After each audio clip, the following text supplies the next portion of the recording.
Hello everyone, ছোট্ট একটা parcel এসেছে। আর এই ছোট্ট পার্সেলে কি সুন্দর একটা জিনিস আছে সেটা শেয়ার না করে পারলাম না।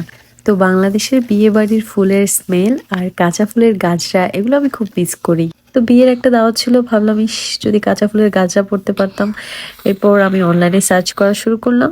কাঁচা ফুলের পড়তে না পারলেও আর্টিফিশিয়াল তো পড়তেই পারি। এরপর একটা সাইটে আমি এই গাছরাটা পেয়েছি, যদিও অ্যামাজনেও পাওয়া যায়, কিন্তু আমার কাছে এটা বেশি ভালো লেগেছিল। আর ওদের ডেলিভারিও খুব ফাস্ট ছিল। তাছাড়া এটা আমার কাছে বেশি সুন্দর লেগেছিল, তবে ছবির থেকে সামনে আরো বেশি সুন্দর। আর এটা ওপেন করার সাথে সাথে এত সুন্দর একটা স্মেল এসেছে। কাঁচা ফুলের নয়তো কি হয়েছে, ওরা খুব কড়া একটা পারফিউম ইউজ করেছিল। তাছাড়া যেহেতু আর্টিফিশিয়াল, এটা অনেকবার ইউজ করা যাবে। কাঁচা ফুলের হলে তো একবার ইউজ করেই আমাদের ফেলে দিতে হয়। আর এটা পেয়ে তো আমি এত খুশি হয়েছি, আর কত যে ভিডিও বানিয়েছি। Thank you so much for watching this video and don't forget to subscribe my channel. আল্লাহ হাফেজ।